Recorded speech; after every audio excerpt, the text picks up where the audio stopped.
PinoyRadio.com. PinoyRadio.com. This year, we'll never get short of surprises. In fact, we step up the game. Hashtag Level Up Goals. The finest hits, outstanding shows, remarkable events. Media Cancer Broadcasting Network Incorporated. This is PinoyRadio.com. Love it.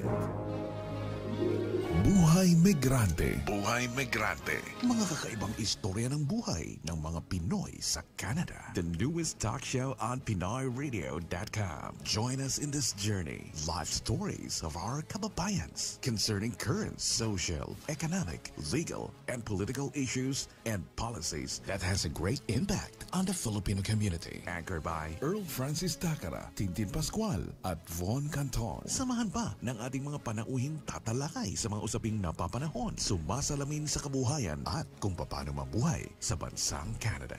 Buhay Migrante. Kabayan, nandito na sila. Tutok na. Alright. Maganda sa lahat ng ating mga tagapakinig, lalong-lalo na sa patuloy na lumalaking Filipino community dito sa Toronto, sa Hilagang Amerika at sa ating mga kababayan saan man sa mundo. Kayo po ay nakikinig sa programang Buhay Migrante dito lamang sa Pinoy Radio at maaari nyo rin pong mapanood sa pamamagitan ng MCBN TV at PinoyRadio.com Facebook Live. Yes, ito po si Christian Pascual kasama si Von Canton at Earl Francis Dakara na hahabol today at inyo po kaming makakasama sa loob ng mahigit isang oras na pagbabahagi ng kaalaman at talakayan tungkol sa buhay migrante. Yes, magandang umaga sa iyo, Christian. Good morning to you too, Kuya Von. Morning pa ba? Morning. Yes. In 10 minutes hindi na morning. Nasa middle kasi tayo. We normally start in the morning but we end up afternoon na. Yes. Kasi yung program natin is from 11:30 in the morning to 12:30 ng hapon. So anyway, welcome po sa ating programa, Buhay Migrante. This is episode 16. Uy, naka-16 na tayo. Yes. Wow. Diba? Parang ganun lang, ano? Ang bilis ng panahon. Hindi kasali din yung mga apps. So anyway, mamaya po meron tayong special guest. Actually, kikilalanin natin sila. And we're gonna talk about yung ito yung pinakauna pong tinatawag na First Golden Balangay Awards. Ano po ito? Ito yung organisasyon kung saan nire-recognize nila yung kakayahan at yung mga accomplishment ng mga immigrants sa Canada. That's right. It's about time because sila yung magiging guide or anong sa Tagalog niyan, yung titingalain ng mga kababayan natin dito sa Canada. Kikilalanin natin sila through the First Golden Balangay Awards. Yes. And when you say first, wow, talagang pinaghandaan yan. At syempre yung mga listing yan napakarami. Kaya kung gusto nyo pa pong humabol dun sa gustong mag-nominate ng inyong inaakalang karapat-dapat na bigyan ng parangal, lalim ng Tagalog ko ngayon. Bagay na bagay naman. Kailangan pong i-recognize natin yan. So you can nominate. So marami po yan. And then there is a panel that will decide on who will be awarded for that specific award. Kasi maraming kategorya. Pero mamaya, bibigay sa atin yan at ipapaliwanag yan ng ating guest. But in the meantime, pag-usapan muna natin yung Buhay Migrante. Ano ba yung pinag-usapan natin last time? Well, last time, during episode 15, we talked about sponsorship applications. Okay? So, we focused on the family class. We discussed about eligibility criteria, legal obligations, application for PR or principal applicant and dependent children. And then we touched base with the requirements for both the sponsors and the applicant. So, marami pala tayong napag-usapan. So, recap lang po yan. Kaya yung may mga katanungan pa regarding family sponsorship, you can send your questions to our Buhay Migrante Canada page. Yes. Or pwede rin po kayong directly mag-message sa PinoyRadio.com at or pwede rin po sa Northern Quest Canadian Immigration Services. Or NQCIS. NQCIS. Kasi yan po ang ating partner dito sa programa para mabigyan kayo ng linaw kung ano po yung tamang step 1, kung kayo nagpaplano pumunta rito at kung nandito na kayo, kailangan pa ba namin umuwi, tumutok lang po kayo dito sa ating programa. So in the meantime, i-reserve natin yan mamaya kay Earl kasi si Earl ang ating resident consultant, immigration resource consultant. person. Yes. And he's also the licensed paralegal sa atin. So it's not really limited to consultancy. Meron ding legal part of it. Alright. So in the meantime, siguro ipakilala na natin ang ating guest. Andali ha? Yes. Ipi-play ko yung intro natin. Dapat yan. Dapat mandatory ito. Eto na. Let's welcome our guest, ladies and gentlemen. Mga kababayan, sa inyo na ang ating panauhing pandangal sa Buhay Migrante.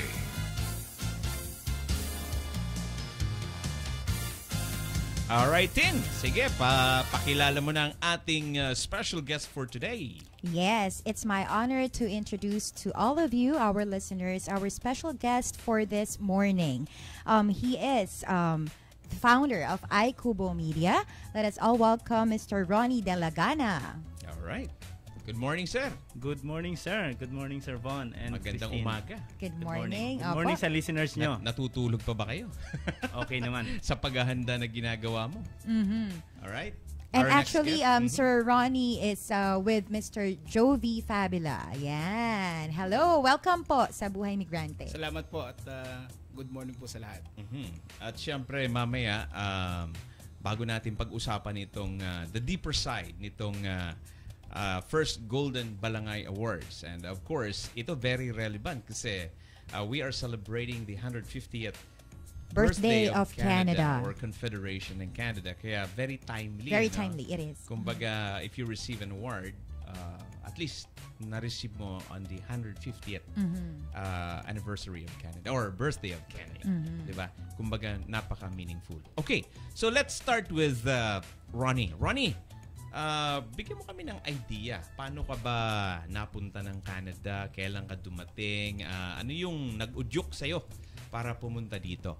And syempre, ano ba yung kinakaabalahan mo yun? Aside from this, I know you're very active sa ating community. Alam ko meron ka ding trabaho. So would you like to tell us? Because marami tayong listeners na syempre nagpaplano pumunta dito. And gusto rin nilang makita yung mga success stories ng ating mga immigrants. Okay. So, I think it's my turn. It's all yours. Okay. So, nag-migrate kami. We migrated 2001. Dito, February 2001. And 16 years ago. 16 years ago. But I feel na bago pa rin. Feeling ko bago pa rin dito. Laging bago. Laging bago. Yun ang tama. So, yeah. So, I have a full-time job. I work as an IT professional in the National News Agency. Anong pangalan nito? Canadian Press. Okay, so sa downtown Sa Toronto. downtown Toronto. Okay. So, I've been there for, I believe, 14 years na. Oh, tagal-tagal na rin, So, ito yung unang trabaho mo siya pagdating No, dito? no. Sa Philippines, connected ako sa telecom. Okay.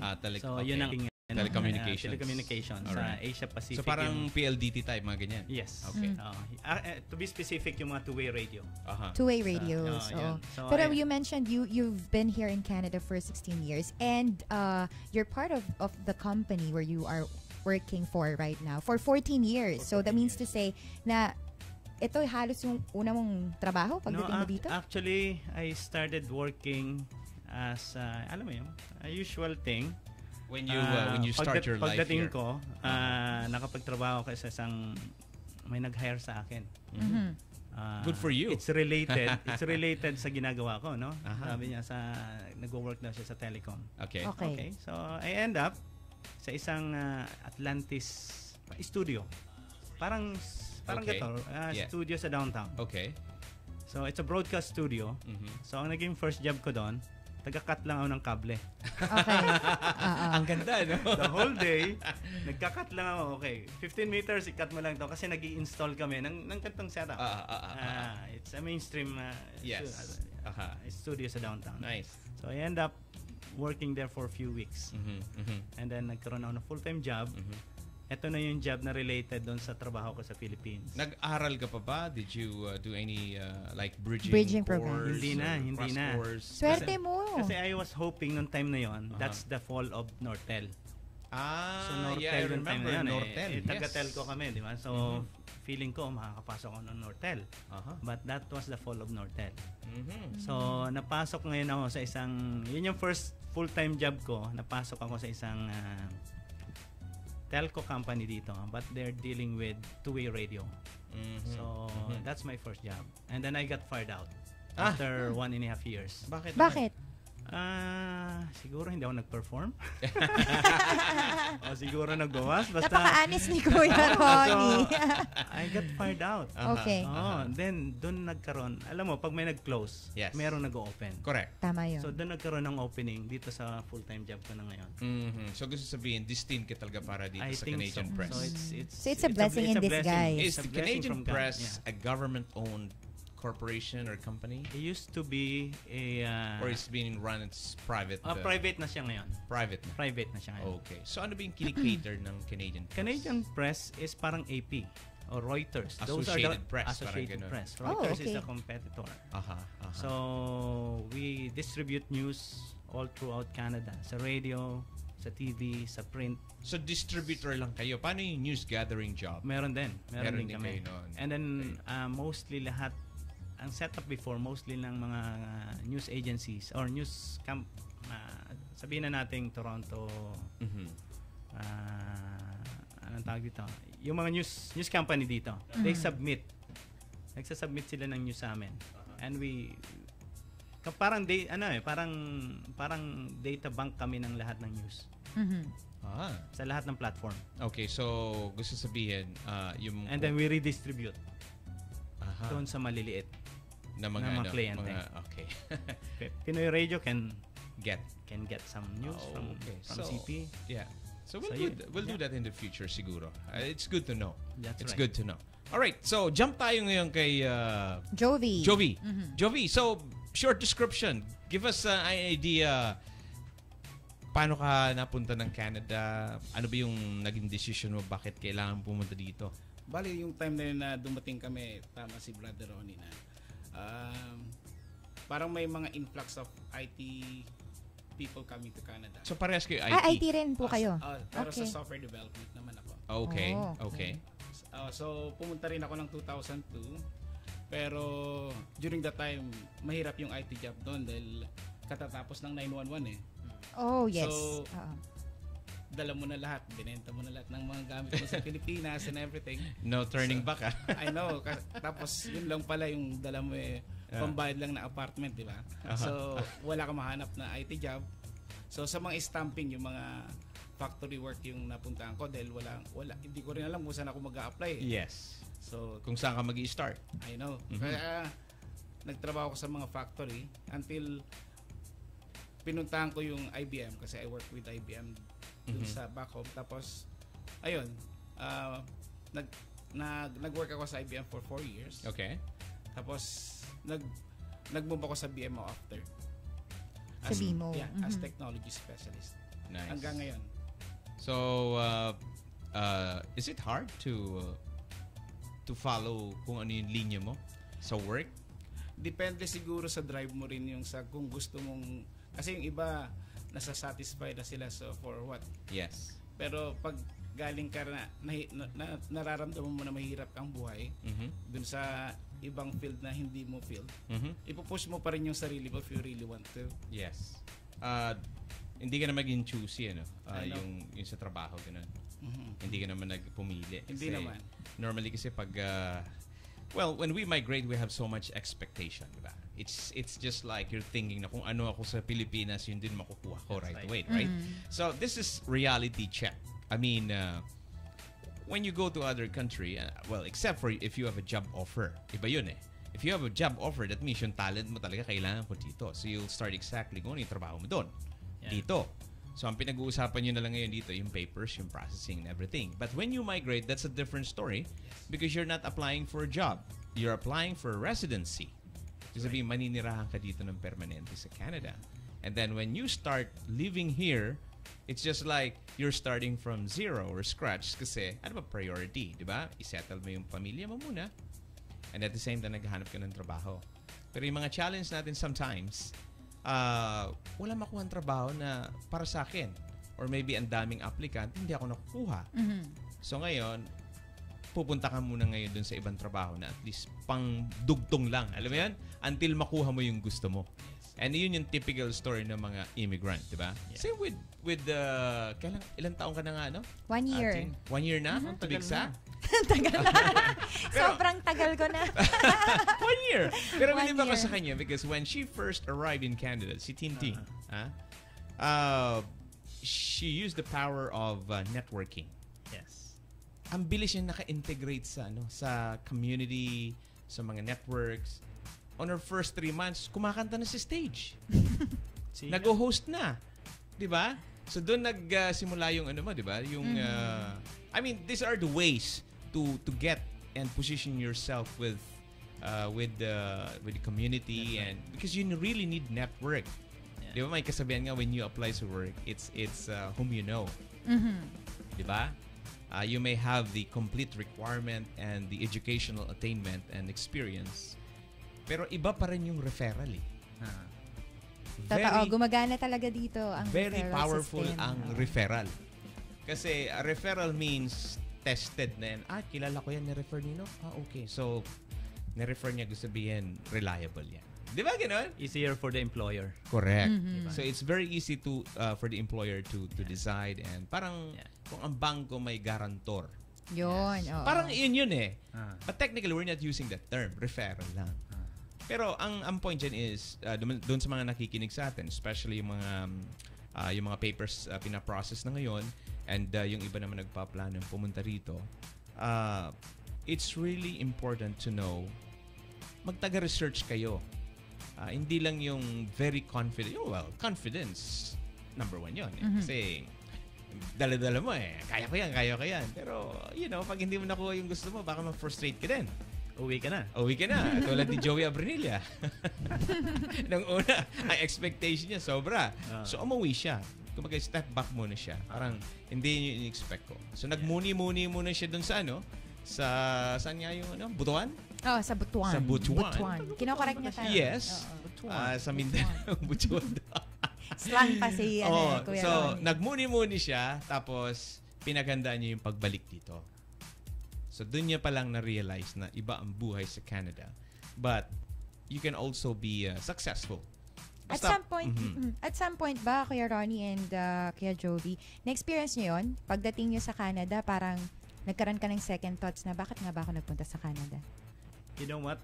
Honestly, sa aming mag-asawa ni Claire, Walang hindi plano. Namin, kasi, hindi namin na-experience yun. Kasi, Walang regrets? Walang regrets kasi we're ready. Okay. Saka we are sanay na kaming nagta-travel. So that time wala pa rin kaming baby. Yeah, so mas okay kami. So mas madali, we can hit kahit saan. You can hit the road anytime. Anytime, anywhere. Diba? That's right. Dito sa Buhay Migrante kasi we share yung mga success stories.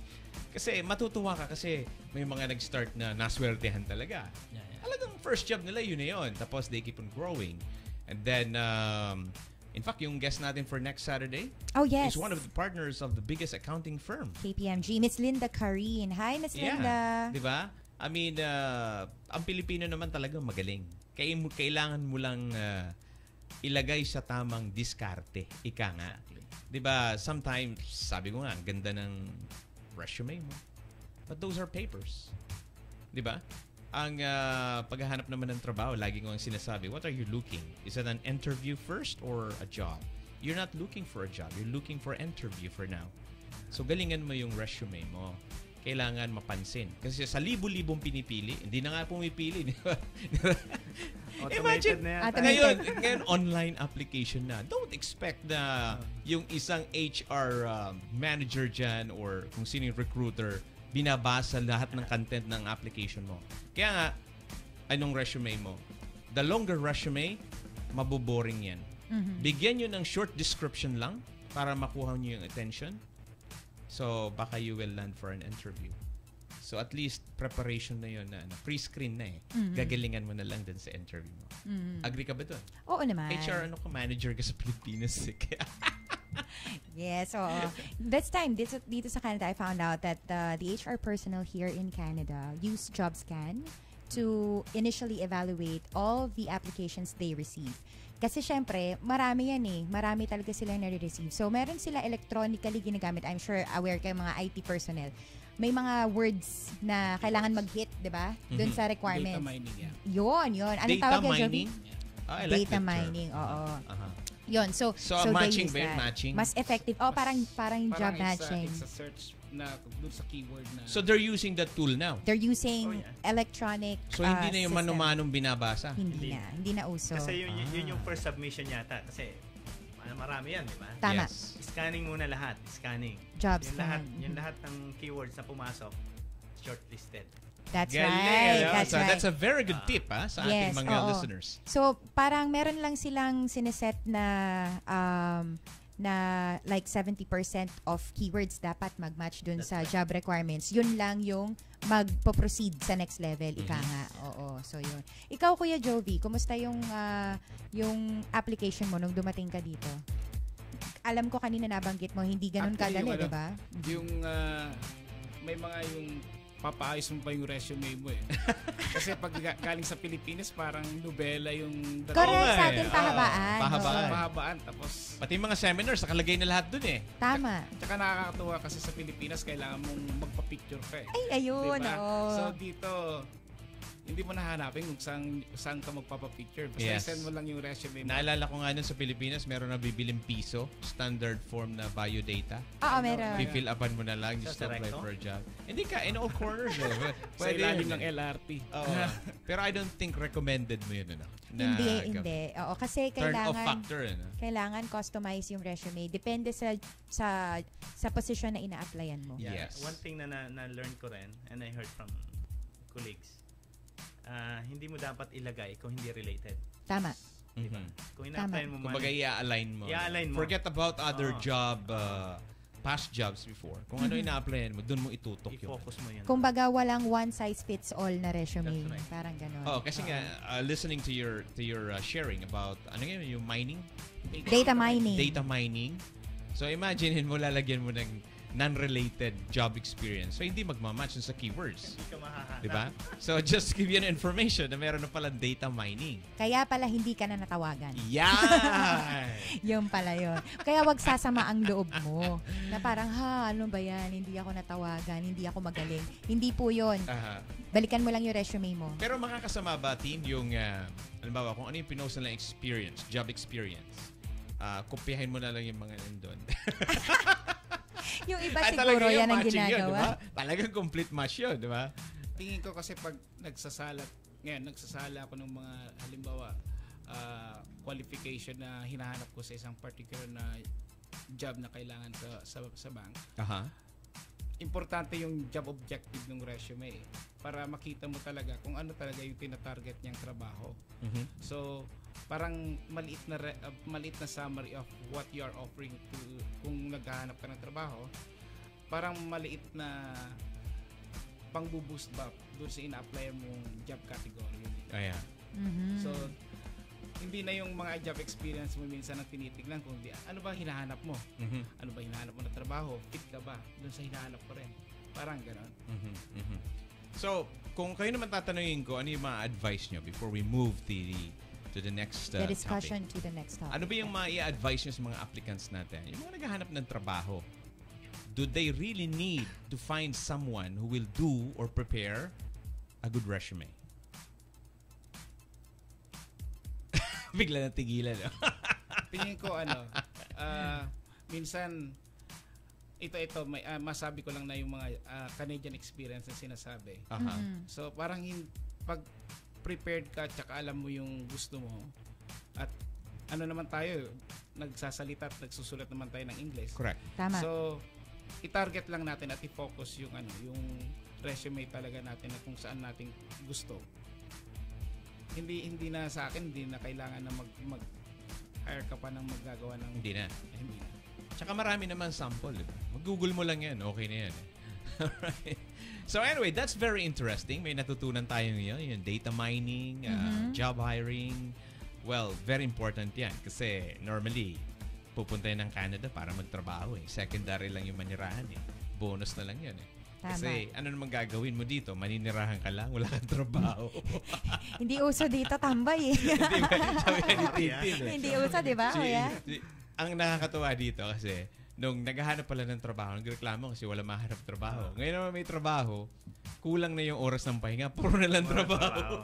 Yun lang, talagang kailangan Totoo yun. Handa ka, kumbaga. Yes. Alright, so we'll be pausing for a break and Buhay Migrante will be back. And pagbalik po natin, pag-uusapan natin ang first Golden Balangay Awards together with our special guest. What's the purpose of your visit? Do you intend to stay long? Questions. A lot of questions. So, what's your concern? Do you have issues on student visa or super visa? I want to know about family sponsorship. Business immigration? How about caregiver program? Self-employed class? Tell me more on PR and citizenship applications. Skilled and temporary workers? Please enlighten me on express entry. NQCIS has the answers. Northern Quest, Canadian Immigration Services. Visit their website today, northernquest.ca, or better call them now at 647-302-3508. NQCIS, your reliable partner to your bright future in Canada. Magandang balita, mga kababayan. Young and Steele's Pharmacy is now open to serve you. Opo, ang Butika Young at Steele's ay narito na para maglingkod sa inyo. Matatagpuan kami sa plaza, katabi ng St. Paschal Church, just across the Center Point Mall. Kami ang inyong community pharmacy. Narito, hindi lang sa puso ng Thornhill, Ontario, kundi sa puso ng bawat Pilipino. Young and Steele's Pharmacy with patient-centered services, free medical review, free delivery of prescription, free one-on-one consultation. San ka pa? Ang Butika ng Bayan, Young and Steele's Pharmacy. Bukas na! Tawag na! 905-771-0188. What does it take to realize your dreams? To get you there, a vision and positive steps. The same goes to your financial future. At World Financial Group, we help middle-income families identify their dreams. It's never too early to start working towards your dreams. So I suggest you call Agnes Miranda today. Telephone number 416-702-9693. To secure your family's future, think of World Financial Group. After the journey, the hard work, comes the much-anticipated day. The time has come. The search is on for the significant contributions of Filipino Canadians to the community and the country. The first Golden Balangay Awards. Nomination period, March 19 to August 11, 2017. For more information, contact Ronnie Dilagana at 647-300-1970 or send your email at ronnie.dilagana@ikubumedia.com. Libo-libong kwento ng paglalakbay, isang gabing pagdiriwang ng tagumpay. For the outstanding Filipino Canadians, this is for you. Scarborough Toyota, we welcome everyone. Nagbabalik ang Scarborough Toyota Red Tag Days na may pambihirang deal. Sa panahon ng Red Tag Days, bawat linggo makakakuha ka ng Corolla sa halagang $49, Corolla IM sa halagang $59, at RAV4 sa halagang $65.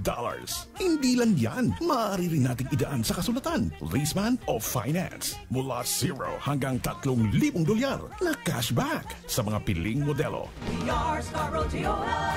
Pasyalan lamang ang aming website, scarboroughtoyota.com. Gayon, ang inyong opisyal na himpilan ng Red Tag. Kabayan, oras na para muli nating balikan sina Earl, Tintin at Von sa Buhay Migrante.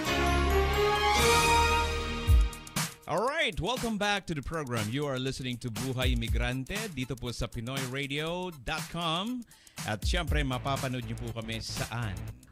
Mapapanood niyo po kami sa Facebook Live. Meron din po tayo sa Daily Motion and YouTube. Alright, so yeah, marami tayong mga ano ngayon, mga nakadagdag na sabihin na nating outlet for our listeners to watch us, and then on demand ba siya? Pwede nilang i-replay at any time na gusto nila kung na-miss nila.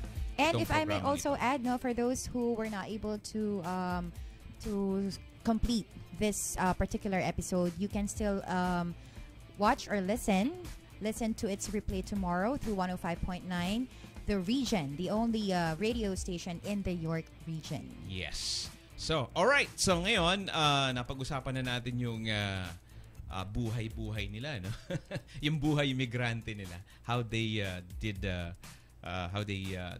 started working here and live here in Canada. So, ngayon naman, pag-uusapan natin yung other side nila.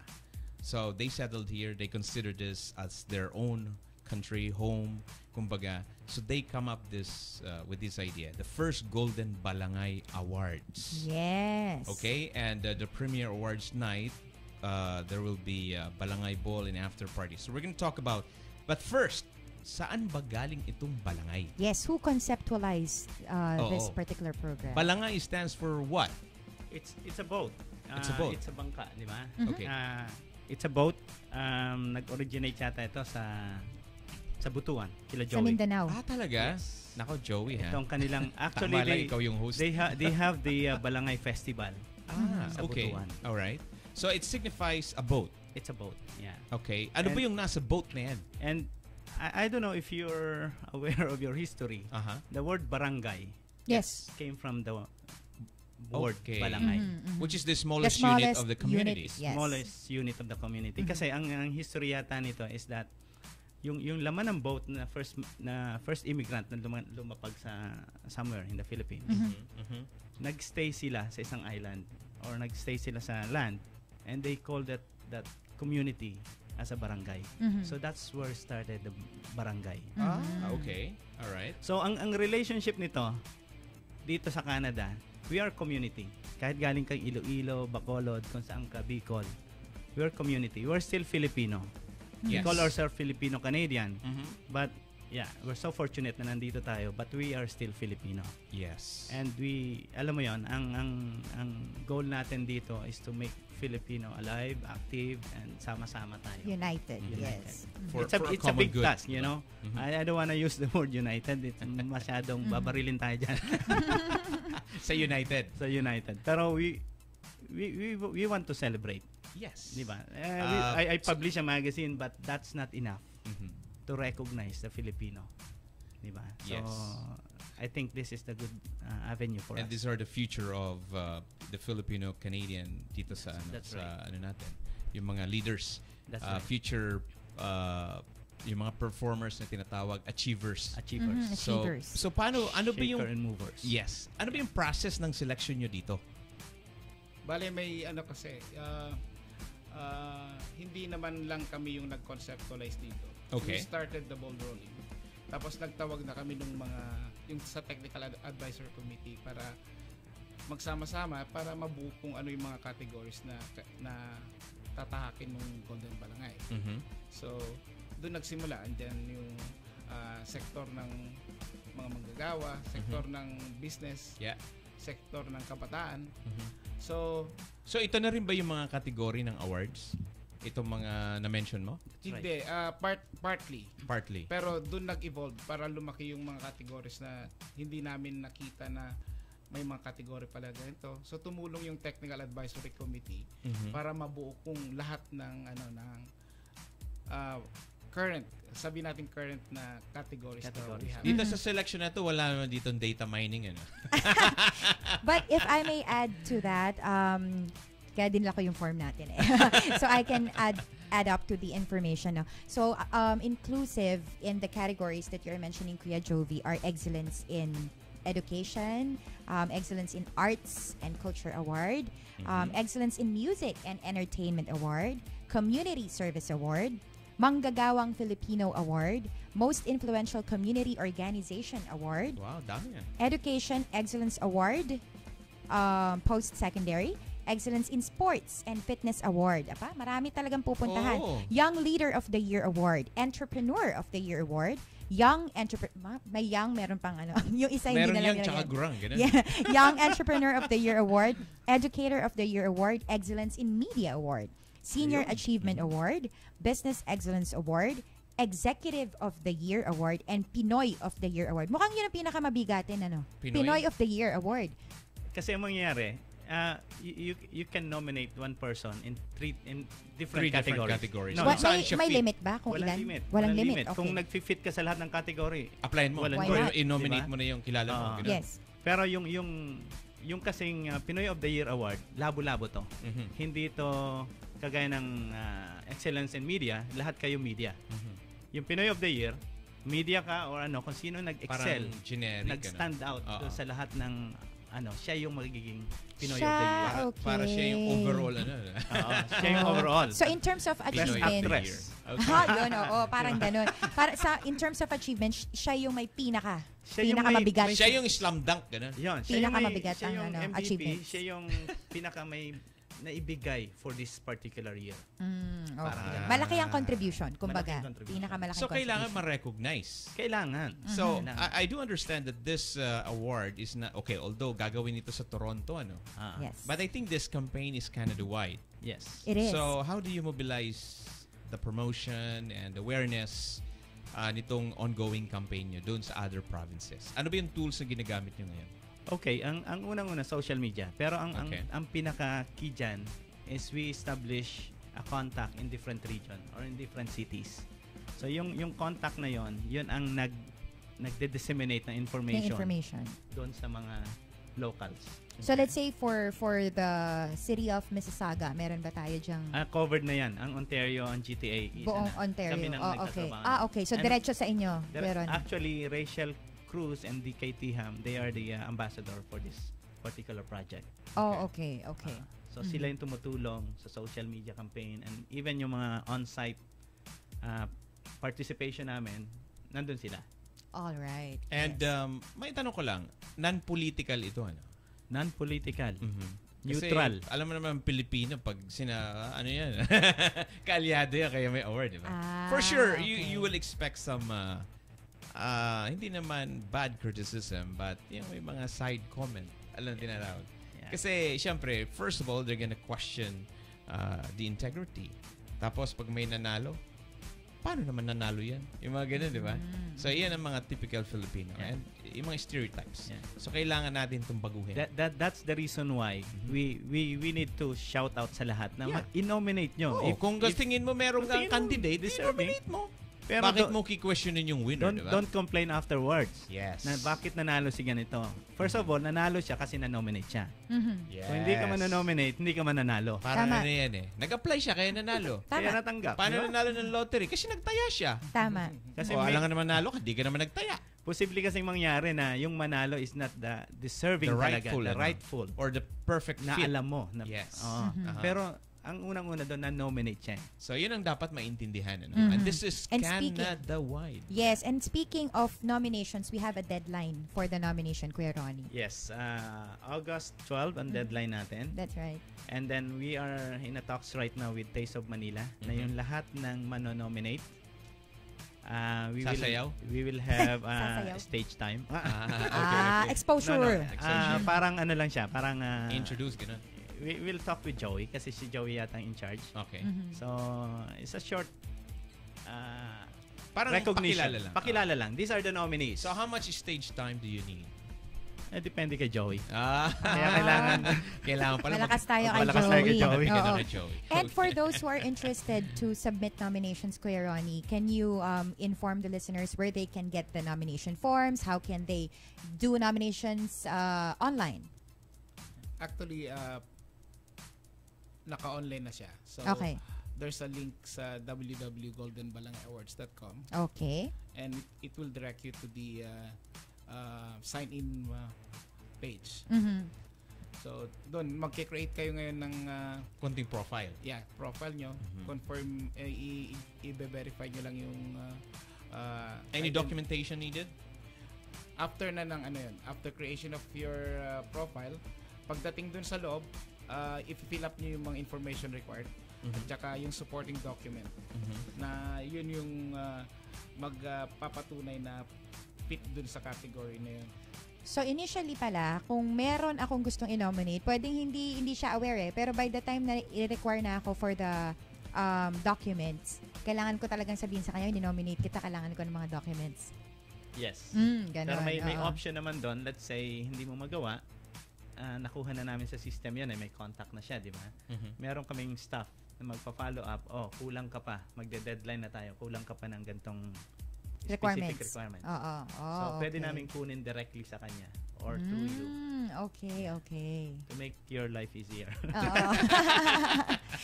Alam mo naman mga Filipino hindi siya magano, no? Pagboto na nga lang, ayaw pumunta.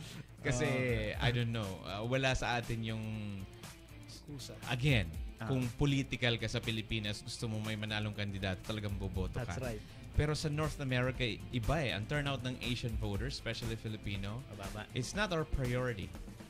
But we keep on complaining. That's right. Di ba? But we don't wanna participate.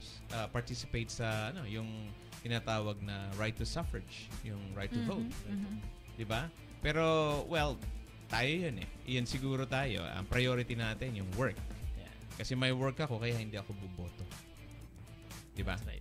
Dito naman yung voting, kaya nga ginawa nila, may morning, may cut-off ng gabi. I think alas 7, which is enough na yun. Pag lumabas ka may ng 5, cut-off pwede. pala ng 7 o'clock. Oo, para yung vote mo, ma-i-cast pa yun, ma-count, ma-ano pa. Okay, so Ron, first Golden Balangay Awards happening on September 9. If I can just show the poster. Yes. At the BMO Institute for Learning in Toronto. Now, itour mo kami anong mangyayari dito sa araw na ito. Okay. Actually, excited na ako Okay, good. Ang mangyari dito, we choose the best venue na tingin namin papasok lahat ng concept. So, pagdating nyo doon, there's a red carpet. Okay. Sasalubong sa inyo. You can Red drive your carpet. car. May car pa? You can drive your limo. Kasi Mag-rent pa tayo ng limo niyan. Let's talk about the attire. Ano ba yung attire dito ng mga nominees at yung mga attendees? So we recommend, lahat ng attendees, we recommend Filipiniana. Filipiniana. Pero hindi mo mapipilit, di ba? It's your Pero final maganda decision. nga kung meron talagang mga dress code. MLDefic, Parang Tamang sauna ba? maganda yung dress code. So, kulang na lang si Duterte. So, order na kayo ng barong nyo. Don't tell me, meron ka na rin kontrata. Anyway, okay, sige. So, red carpet reception. May red carpet reception tayo. It's at Kasi 3:30 maganda yung PM. place maganda yung venue. Alright. So, the venue, by the way, is? It's a BMO Institute for Learning. Okay. Yes. Bank of Montreal. So, the address of the venue is at 3550 Pharmacy Avenue, Scarborough, That's correct. Ontario. Yes. So, pagdating mo doon, we have volunteers na magre-receive sa inyo, di ba? And then, right away, direkta kayo doon sa red carpet photo off natin. So, may pictorial may pictorial tayo niyan. Okay, parang Oscars. Parang Oscars. Oo nga, nice. Okay. Yun ang ating na-envision. Pero we will try to, na ma-achieve natin yon. Yeah. Okay. And then, after that, we have a good 3 hours of presentation. Awarding na kaagad to. Merong entertainment in between. Yes. And that will be hosted by? That particular presentation hosted by Rachel Cruz and DK Tiham. And then after that, of course, kakain merong tayo. After party, Kakain tayo, di ba? May cocktail, kasama ang inuman. pagkain doon, di ba? We have a very nice place for dinner. Uy. And then after that, romantic. After party tayo. Hosted by Pinoy Radio. Uy. No. Joey Abranilla and basta talaga inuman andun si Joey, ano? Yeah. Thank you. Yan. Excited ako dito. Doon sa dulo na yon, we want to push na madala natin ang mga kabataan. Okay. Alam mo yon, if we can rally for our kabataan, na makita nila, these are ma-meet nila kung sino yung mga nakatanggap ng award. Exactly. Diba? Para magkaroon ng linking ngayon, yung mga millennials, mga kabataan, doon sa ating mga mentors. Mga nauna. Yes, para ma-bridge na natin yung gaps na yon. Tama. So this is the first move. Tsaka I do understand dito sa after party, dito na yung may mangyayari mga marketing. Oh yeah. Ganun, Yeah, diba? siyempre. Nagkakakilala, palitan ng mga business cards. And then mind you, there's some folks coming from different regions. Baka kanina nga nag-uusap tayo, may mga nag-book na from Calgary, Vancouver. That's right. Wow, they're really serious about winning. They're calling me now, sabi nila, i-confirm mo na yung aming nomination kasi para makapag-book na kami ng flight. Wala ba kayong notice na papadala mo? Meron. Pero syempre meron kaming... Or nagmamadali lang sila? Tama naman yung reason nila. Tama naman yung reason nila kasi they wanna get the good ticket. And another thing is, they also want to come to Toronto. That's one thing. As Canada's And it's a good biggest sign. city. It's a good sign that there are people who are really very interested and very willing to support this right. project, Yes, right? kasi marami din naman achievers doon sa West Exactly. Side. Ngayon, we're not expecting lahat yun makakarating. Kaya ang vision dito is after Toronto, by next year, sama-sama ulit tayo. Baka Vancouver na tayo. Doon naman gawin. nice. Doon naman natin gawin. Para Juno Iikutin work. natin yung Ikutin Canada. natin yun. Kasi kailangan makakuha tayo ng contact doon na they can host. So, kailangan ex-deal na nating Air Canada nito. Kaya nga. Oo. Philippine Airlines. So, Philippine Airlines. oo Okay. Pwede nga ba, naman. Vancouver yun, Oo, eh. Philippine Airlines. Tangkilikin ang sariling atin. Correct, di ba? correct. That's right. O kaya naman sa ating mga listeners, meron tayong mga listeners at saka mga nanonood ngayon sa Facebook Live. Sali na po kayo dito sa first Golden Balangay Awards. Nominate your candidate as Yes. early as now. Deadline is on August 12. So, gusto ko lang din batian itong mga nanonood sa atin. Kuya Ronnie, Kuya Go Jovi. ahead. Yeah, okay. We have RV Bicunos watching from the US. Magandang araw daw, Buhay Migrante. Good morning to you, RV. Brian Bacon from California. Cristel Marie Garcia Guevara, sister-in-law ko from the Philippines. Giselle Mirasol, hi. Good morning to you. Direct Ray Ching is also watching. And Elaine Evangelista Virola. Hello to Therese Cabrero Wong from the Philippines. Maraming salamat sa patuloy na pagtangkilik sa Buhay Migrante. And going back to the first Golden Balangay Awards, would you like to invite once more our listeners to this wonderful project? Mga kababayan, sama-sama tayong maglayag. Makisagwan sa amin at ipakita natin kung anong kakayanan nating Pilipino. Gusto ko yung Ang maglayag. ganda nun. Sabay-sabay tayo maglayag. Maglayag. I like the overall concept. Kaya tayo pumayag na maging official media partner nito. Ron, again, you can thank or mention our sponsors and partners yes. in this endeavor. If you mind. Yeah. Gusto ko lang pasalamatan yung mga earlier committed sponsors and partners. Okay. Awards Online. Awards Online is based in Australia. And WFG with Tita Agnes Miranda. Napaka-supportive Maraming talaga. salamat po for WFG supporting the is community. everywhere, no? And Okay. by the way, she's also an awardee for RBC, right? Yes, congratulations And we once are so again. proud of her. And of course, Kubo Magazine, Proximity Wave, ang ating official broadcast partner for TV is FTB, Filipino TV. and Philippine Chamber of Commerce, LBC, and Pinoy Radio, of All right. course. That's right. So we would like to thank the organizers, you, Ron, and Jovi, for involving us in this project. I think this project is something new and something big. That's right. Recognizing the yung mga achievers ng ating community, the movers and shakers and others. But syempre wala na tayong oras. So we have to say goodbye na sa ating programa. Yes, and last but not the least, I guess, so sorry, Ron, you'd like to I add. forgot to mention, Sige. we have collaboration with Canada Event Industry. This is a mainstream company that hosts the awards, annual awards for events. Okay, that's very good. And also, pahabol ko lang, yung mga plano magpadala ng pera sa Pilipinas, ito po ang napakagandang balita. The exchange rate at iRemit right now is 39.75. Wow. Maganda pa rin, ha? Maganda Tumataas pa rin. na. Actually, tumataas na. And US dollar is 49.75. Not bad. Right? So, nagbabago po ito every hour. So, ina-update tayo nila kung magkano yung exchange rate. Kung pupunta po kayo sa kung magpapadala kayo dito sa Bathurst and Wilson branch, which is dito sa North York, meron po diyang libreng tawag promo sa Philippines habang nagpapadala kayo. And then, they also serve refreshments. They have coffee, tea, and meron pang buko pandan eh. Minsan may pa daw may congee pa daw minsan. Arroz caldo. So, Arroz I'd like to caldo. say good morning to Carol and to the country manager, Belinda Herrera, na lagi nakasuporta din yun sa Of iRemit. Yes. So, thank you very much sa inyo pong lahat. Sige, paalam na tayo. Last word sa ating mga guests. Okay, magkita-kita po tayo sa September 9, the first Golden Balangay Award premiere night. All right. Thank you po. Salamat sa Pinoy Radio sa imbita at saka ulitin ko sa pakikisagwan sa amin. Yan, ang ganda naman talaga. Pakikisagwan. Okay. Parang of dragon boat. Ano? That's right. Oo, kailangan talaga united yung pagsagwan. Hindi mag-move kasi to kung Oo, hindi community. kailangan isa ang direksyon. Tama, yan. Very good. And of course, to all our listeners, we didn't have enough time to discuss more about the family class as promised. But next week, babalik po kami with Kuya Earl. Yes, kasama natin si Earl next time. Magkaroon lang ng emergency. That's why, kailangan niya umikot. yung sasakyan. Yes, Alright. okay. So makita-kita po muli tayo sa susunod na Sabado, alas 11:30 ng umaga. Dito lang po sa Buhay Migrante. Alright. And mamaya po, nandyan ako sa... I'll be hosting Miss Caregiver 2017 at St. Michael College this afternoon. And magkita-kita po tayo. And ito na po, papaalam na po kami. Ako po si Von Canton. Dito po nagtatapos ang ating programa. Samahan niyo po kaming muli sa susunod na Sabado sa ganap na ika-11 at kalahati ng umaga. Alright? At lagi niyong tatandaan, sipag, tiyaga at kaalaman ang susi sa tagumpay ng Buhay Migrante.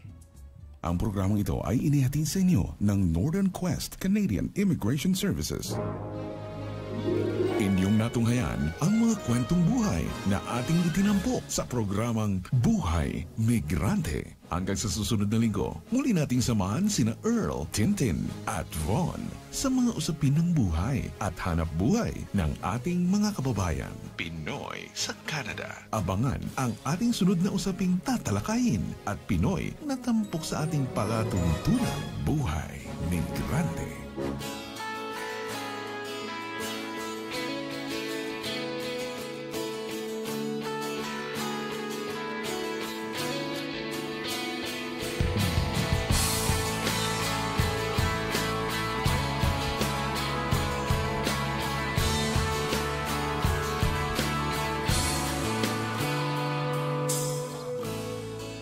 Gusto ka bang sabihin? Ba't di mapakali? Na hindi makatingin? Sana